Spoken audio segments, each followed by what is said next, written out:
وہ تھے پاکستان سے، کام وہ کرتے تھے امپیریل کالج میں. ایسے میں تریستے اٹلی میں ایک عالمی ادارہ قائم کرنا آسان شے نہیں تھا.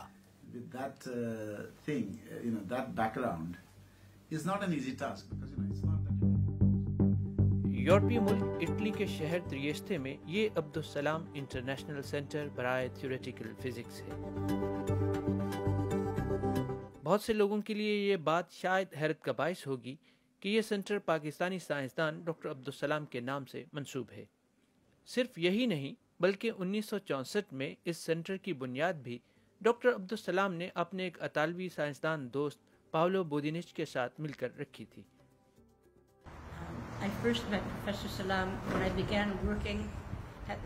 میری پہلی ملاقات ڈاکٹر عبدالسلام سے اس وقت ہوئی جب میں نے ICTP میں کام کرنا شروع کیا. 1970 سے 1985 تک میرا ان سے واسطہ رہا. ان کے ساتھ کام کرنا مشکل مگر ہمیشہ شاندار رہا.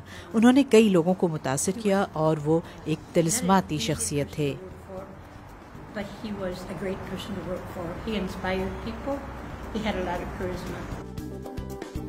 ڈاکٹر عبدالسلام نسبتاً پسماندہ سمجھے جانے والے علاقے جھنگ میں 29 جنوری 1926 کو پیدا ہوئے.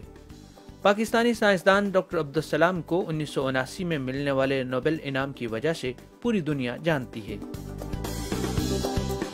وہ ترقی پذیر ممالک کو سائنس کے شعبے میں مدد دینے کے لیے عالمی برادری پر زور دیتے تھے. گزشتہ 5 دہائیوں میں پاکستان سمیت دنیا کے 170 ممالک سے 1 لاکھ سے زائد طلباء اور ماہرین نے جدید ترین معلومات، نتائج کے حصول اور تعلیم کے لیے اس عبدالسلام سینٹر کا رخ کیا.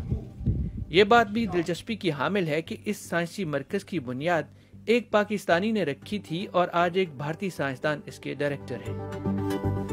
I think it's a wonderful testament to the fact that science is universal. میرا خیال ہے یہ ایک خوشگوار اور عمدہ ثبوت ہے کہ سائنس یونیورسل ہے. یہ خوبصورت اتفاق ہے کہ جس ادارے کی بنیاد ایک پاکستانی نے رکھی اس کا سربراہ ایک بھارتی ہے. کبھی دونوں ایک ہی ملک تھے. کبھی کبھار سیاسی اختلافات اور ریاستی حدود رکاوٹ بنتی ہیں، مگر میرا ماننا ہے کہ سائنس ان مسائل کو حل کر سکتی ہے. یہ کسی حد تک موسیقی کی طرح ہے جسے سب سمجھتے ہیں. جیسے کشش ثقل کے قوانین ممبئی اور لاہور میں ایک جیسے ہی ہیں. میرے لیے یہ حیران کن نہیں ہے کہ وہ پاکستانی اور میں بھارتی ہوں. میرے لیے یہ سب بہت فطری سا ہے. For me it's not surprising that I'm from India and he's from Pakistan. It's perfectly natural. اس ادارے میں ترقی پذیر ممالک کو سائنس کے شعبے میں مدد دینے کے لیے طلبہ کو اسکالرشپس اور سالانہ 60 سے زائد کانفرنسز منعقد کی جاتی ہیں. اطالوی حکومت، یونیسکو اور انٹرنیشنل ایٹامک انرجی ایجنسی اس کے لیے مالی معاونت فراہم کرتے ہیں. ڈاکٹر عبدالسلام کے جونیئرز اور عصر حاضر کے کئی بڑے سائنسدان بھی اس سینٹر میں کام کر رہے ہیں. پاکستانی سائنسدان یوں تو دنیا کے بہت سے تعلیمی اور تحقیقی اداروں میں خدمات انجام دے رہے ہیں، مگر بھارت کے مقابلے میں پاکستان سائنسی تحقیق کے اعتبار سے اس وقت کہاں کھڑا ہے؟ دیکھیے، میں بھارت سے ہوں اور سمجھ سکتا ہوں. بسا اوقات پالیسی بنانے میں کئی مشکل فیصلے کرنا پڑتے ہیں. ترجیحات بڑی اور مختلف ہو سکتی ہیں اور انتخاب کرنا مشکل ہوتا ہے. سائنس کے شعبے میں انویسٹ نہ کرنے سے کسی بھی قوم کو دور رس خسارے اور مسائل کا سامنا کرنا پڑ سکتا ہے. دنیا میں سائنسی میدان میں غیر معمولی حد تک ترقی ہو رہی ہے. اگر کوئی ملک اپنے وسائل اور انٹلیکچوئل پاور کا بھرپور استعمال نہیں کرے گا تو وہ دنیا میں بہت پیچھے رہ جائے گا.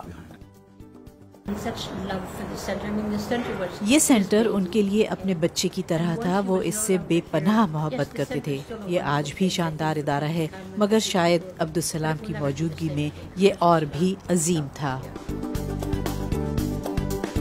اس سینٹر میں ڈاکٹر عبدالسلام کے استعمال میں رہنے والی اشیاء اور کتابیں بھی محفوظ ہیں. اطالوی سائنسدانوں کا خیال ہے کہ بے پناہ صلاحیتوں اور اعزازات کے حامل ڈاکٹر عبدالسلام کو اگر پاکستان میں اپنی صلاحیتوں کے استعمال کا موقع ملتا تو شاید پاکستان کا خلائی مشن بھی کامیاب ہوتا اور پاکستان سائنس کے میدان اور ترقی کی دوڑ میں کہیں آگے ہوتا. حافظ احمد، DW اردو، تریستے، اٹلی.